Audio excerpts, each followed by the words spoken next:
Hey guys, this is a reminder that there's only one more of these after this week. So we are in the 11th week. We have been doing this for 11 weeks. And our goal this entire time was to more or less change your mentality on weight loss and losing the weight. Not necessarily actually losing the weight, but training yourself to make healthier decisions easier more often. So this, for me, I feel like a couple people have been successful. But for a lot of the people in our group, I feel like there have been a lot of excuses and there has been a lot going on, whether it's from Rona or other things happening that have caused people to kind of like overlook their decisions and make excuses for it. And I usually don't try to talk back, or I let you guys say what you want and then we go from there. So this week's little devotional message is actually going to be about excuses. I'm taking it from the book called Dear God, We Need to Talk. And it's about wrestling with God on questions of life and faith. So it's a pretty good read. I found it at a bargain bookstore once and I bought it. And I actually have it in my bathroom for when people come over. And it's just kind of like sitting on a shelf. So hopefully they see it and they pull it off and like just look at a couple things through it. So the message or part of it that we're going to be talking about is called the blame game. So it says, I'm betting this... Sorry, one second.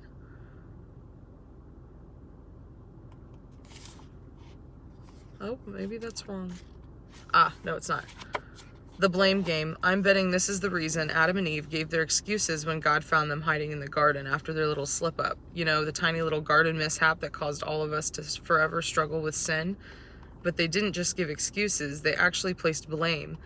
Adam blamed Eve. Eve blamed the serpent. The serpent blamed God for getting all of the attention, blah, blah, blah, etc., etc.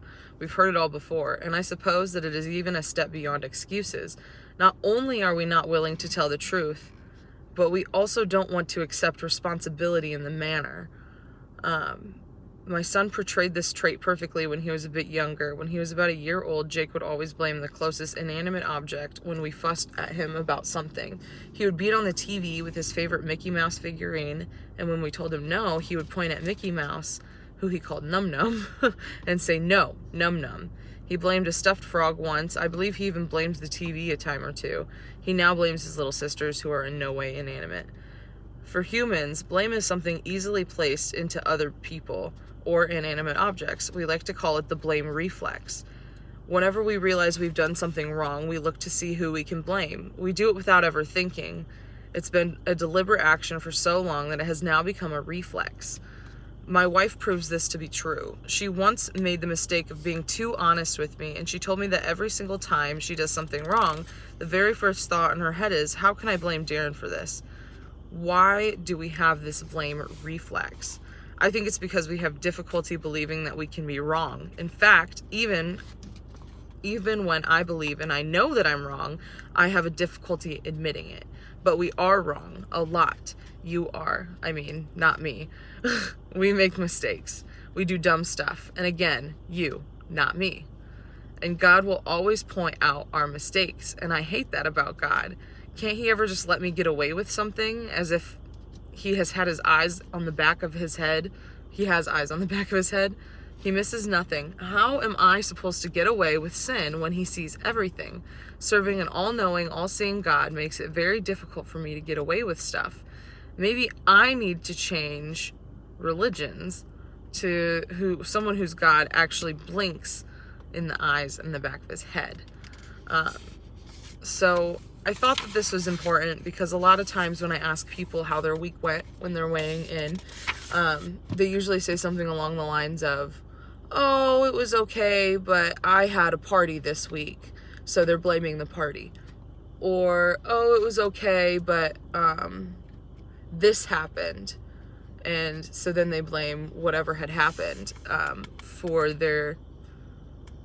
bad habits, their bad eating, not exercising, and then it does reflect when you step on the scale. You do see it, and that's a very difficult thing to say and to get across. You always approach it with kindness. You never do anything out of spite. But I think that a lot of times we have a hard time admitting that I struggled. I went to this party and I ate too much food, or I stayed up really late and I didn't exercise the next day because I was too tired. So I know that was me the past couple of days. So I haven't exercised since Saturday. And I blamed it. I was like, well, I had a friend visiting.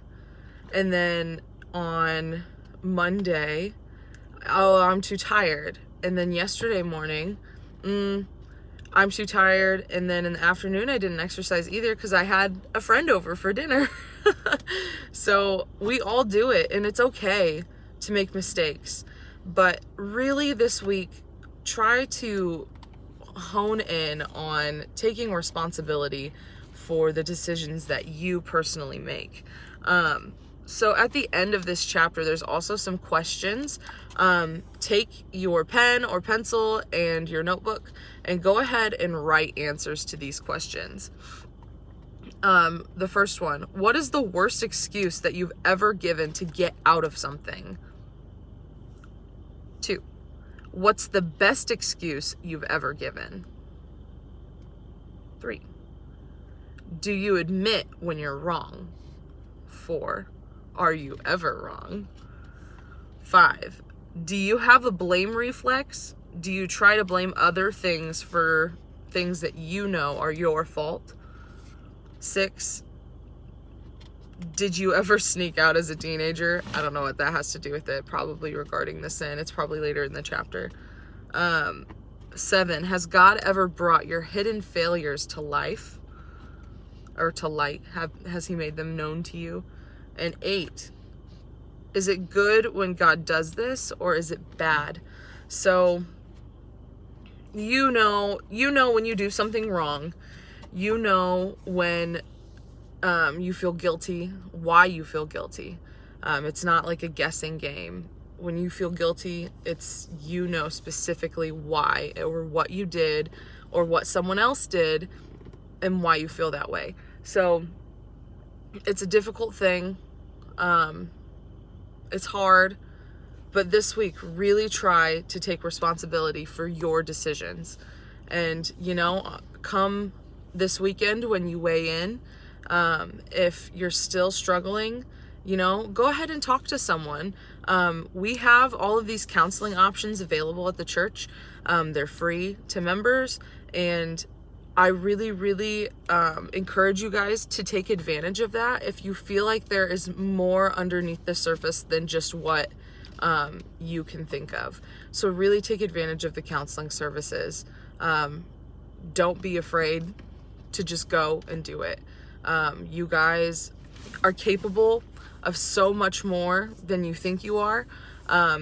You guys could have done everything that you wanted to accomplish in these 12 weeks, but the only person who has held you back was yourself, whether it was events in your life, excuses, or just bad situations that never turned out right. But just remember, you have someone rooting in your corner. Yeah, I know I'm here rooting. I'm sure Pastor Janet's here rooting. And you guys can do it. It might take more time than you think it should have. You might be discouraged because you've only lost a couple pounds in this journey. But once again, our goal was to change your mindset for the rest of your life, not just change your weight for 12 weeks. So I hope that this message speaks to you guys. I know it's a little bit longer than normal, and it's a little more in depth, and it's a little more touchy, but I felt like it needed to be said. So if you guys have any questions, please feel free to comment below. Reach out to me at the Facebook page, on email, through my Facebook account, Messenger. and I will get back to you as soon as I can. And if you guys want more information on the counseling that I was informed about via Pastor Janet, please let me know, and I will get you in touch with the right people. Thank you so much, and have a wonderful day.